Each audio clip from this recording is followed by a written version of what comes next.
gerakan ekstensi siku. Demikian juga misalnya otot deltoideus itu fungsinya adalah untuk menggerakkan abduksi shoulder.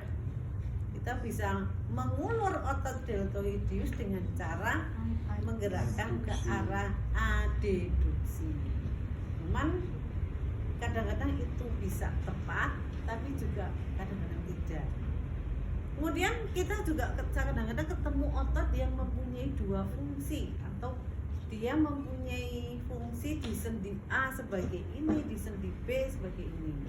Masih ingat ya, ada otot-otot yang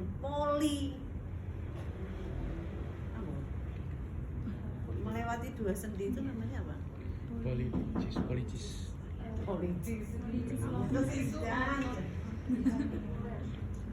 Mati. Melewati dua sendi.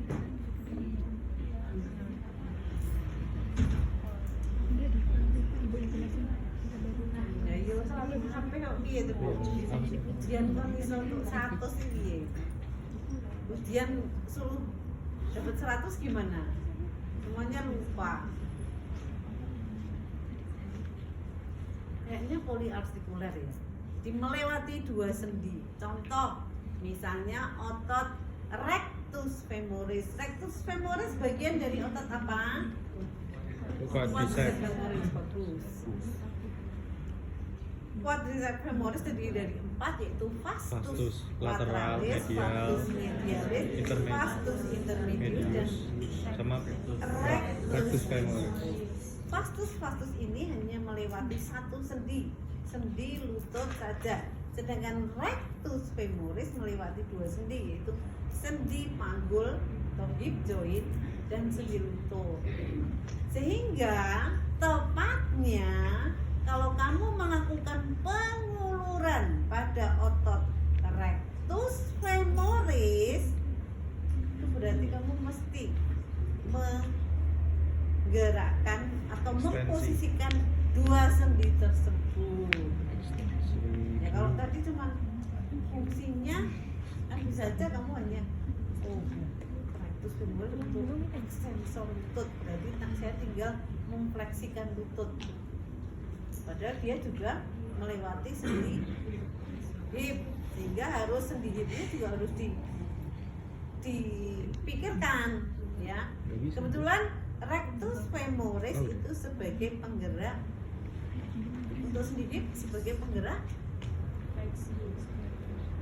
apa?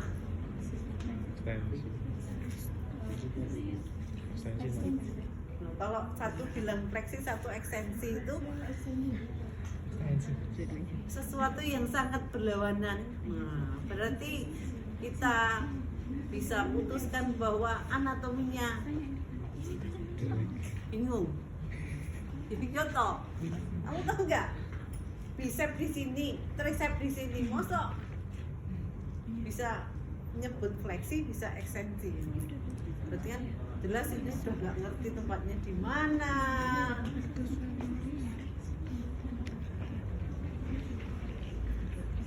Kalau dia di depan ini berarti untuk fleksi hipnya. Kan kamu kan dari dulu udah saya beri rambu-rambu tuh. Kalau ototnya ada di sini mesti dia fungsinya untuk ini. Kalau ototnya ada di sini mesti fungsinya untuk. Ototnya ada di samping sini, ya enggak? Kamu sampai hafal. Itu yang mestinya diterapkan, jangan cuman melintas di sini toh. Ya. Jadi rectus femoris itu sebagai penggerak fleksi hip dan sebagai penggerak ekstensi lutut. Sehingga untuk stretching rectus femoris berarti hipnya harus di ekstensikan, bagus. Lututnya harus fleksi penuh.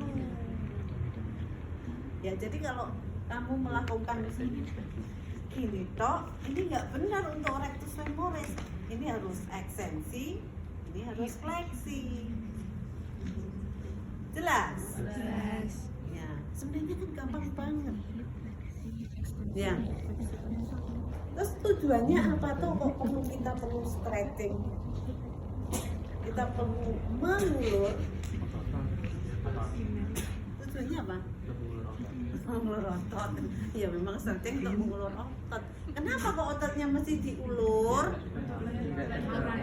Ya, memelihara kelenturan otot. Kelenturan itu kemampuan untuk mengulur, memendek. Ya, kalau dia lentur, cepat mengulur, cepat memendek. Kemudian juga kalau lentur itu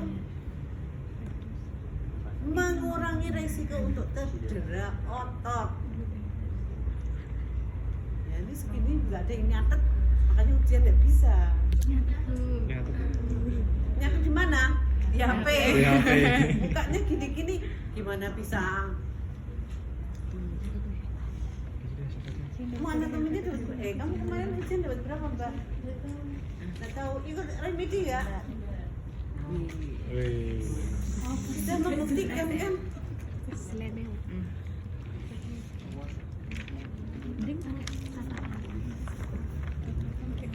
Dan nyatet itu maksudnya dibaca, dipahami, jangan hanya untuk koleksi. Sama di HP-mu kan rata-rata untuk koleksi. Ini dilihat kalau sekilas itu kan. Nah, nanti bosan itu udah dilihat lagi. Gimana bisa masuk ke sini? Ya, lanjut. Jadi tujuannya stretching itu adalah untuk memelihara fleksibilitas atau kelenturan otot, kemampuan mengulur, memendek otot. Ya. Kalau ototnya fleksibel itu akan menopang keseimbangan.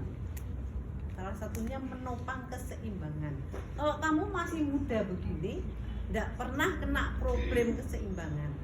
Tapi bagi lanjut usia, seperti yang di depan sini, lanjut usia itu kalau otot-ototnya tidak lentur, itu resikonya jatuh meningkat. Ya, makanya sebenarnya otot itu sesuai dengan yang mencipta. Otot itu fungsinya untuk bergerak. Maka bergeraklah. Ngapain dikasih otot kalau nggak pernah bergerak? Ya nggak? Iya. Kadang-kadang manusia itu terlalu apa ya? Itu Malas. ya, selain malas, malah ada kata yang lebih ekstrim, mendolimi. Mendolimi itu artinya tidak pernah ya, jadi memanfaatkan dalam tanda petik apa yang sudah diberikan. Ya, contoh misalnya ini secara umum, payudara bagi perempuan itu kan untuk memberikan ASI ke anak-anaknya. Tapi yang terjadi, perempuan Indonesia itu yang memberikan ASI ke anaknya itu hanya atau kurang dari 60%. Berarti kan separohnya. Padahal kan payudara bagi perempuan itu kan untuk memproduksi ASI yang harus diberikan ke anaknya. Lah, bayi ya nggak mungkin protes toh. Iya enggak? Kok bayi anak kecil aja juga belum punya ide untuk protes, ya. Padahal kalau kenapa yang di atas menciptakan payudara bagi wanita yang bisa memproduksi ASI? Ya tujuannya supaya dia bisa memberi makanan ke anaknya. Tapi kan tadi hanya separuh perempuan.